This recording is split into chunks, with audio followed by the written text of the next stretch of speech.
আসসালামু আলাইকুম। একটা সময় ছিল যখন সন্ধ্যা নামলেই গ্রামের প্রতিটি শিক্ষার্থীদের বাড়ি থেকেই পড়ার গুনগুন আওয়াজ পাওয়া যেত। খুব বেশি আগেরও কথা নয়, কিন্তু আজকের দিনে হয়ে গেছে তা অনেকটা উল্টো।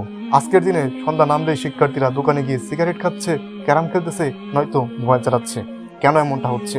কিছুদিনের মধ্যেই এত পরিবর্তন কেন হলো? আজকের দিনে এমন যুবক খুব কম পাওয়া যাবে যাদের বয়স 1 থেকে 30 বছর বয়স, অথচ তারা জীবনে একদিনও সিগারেট খায়নি।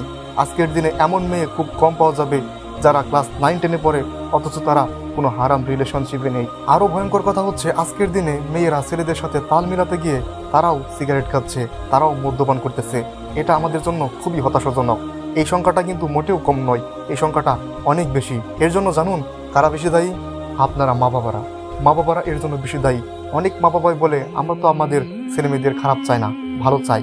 হ্যাঁ, ভালো চাইতে গিয়েই অনেক সময় খারাপ কিছু দিয়ে ফেলুন আপনার সন্তানকে। প্রথমত, আপনি আপনার সন্তানকে মোবাইল ফোন দেবেন না। অনেকে বলে থাকে যে মোবাইল ফোন না দিলে তো কান্নাকাটি করে, বাড়িঘর ভাঙচুর করে। কিন্তু আপনি যদি তাকে মোবাইল ফোন দেন, তাহলে আপনাকে পরবর্তী সময়ে আরও বেশি চোখের পানি ঝরাতে হবে, আপনার বাড়িতে আরও বেশি অশান্তি বয়ে আনবে। সন্তান খারাপ হওয়ার এবং ভালো হওয়ার একমাত্র মাধ্যম হচ্ছে এবং প্রধান মাধ্যম হচ্ছে মা বাবা। কারণ গাছ যেমন হবে ফলও তেমন হবে। কারণ গাছ যদি ভালো না হয়, ফল ভালো হওয়ার আশা কখনোই করা যায় না। ঠিক তেমনি মা বাবা যদি ভালো না হয়, তাহলে সন্তানও ভালো হওয়ার আশা কখনোই করা যায় না। আপনি কি মনে করেন দুনিয়া তো সহজ?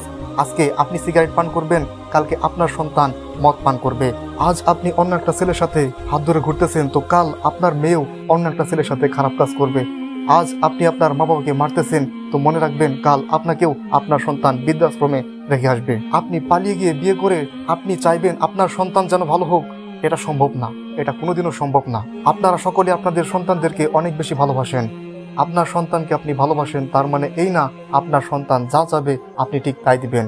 কারণ যখন আপনি আপনার সন্তানকে সে যা চাবে আপনি তখন তাই দিবেন, তখন আপনার ছেলে রায় পেয়ে যাবে এবং এই ছেলেগুলোই আগামী দিনের সন্তান হবে। আপনি বুঝতে পারতেছেন না, আপনার সামর্থ্য আছে, তারপরেও আপনি কিছু কিছু জিনিসের অভাব রাখবেন যেন সে বুঝতে পারে অভাব আসলে কি জিনিস। আপনি আপনার সন্তানকে মোবাইল ফোন কিনে দিয়েছেন, আপনি নিজেও জানেন না সে এই মোবাইল ফোন দিয়ে কি করতেছে। আপনার সন্তান সামান্য মোবাইল চাওয়াতে আপনি তাকে দিয়ে দিয়েছেন, আপনি কিন্তু এর পরবর্তীতে আসলে কি হবে আপনি নিজেও জানেন না। আজকের যুব সমাজ কতটা ঠিক অধপতনে চলে গেছে।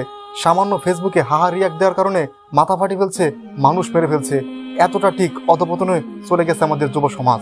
একটা সময় ছিল যখন যুব সমাজ মুরব্বীদের দেখলে মাথা নিচু করে যেত এবং তাদেরকে দেখলে সালাম দিত।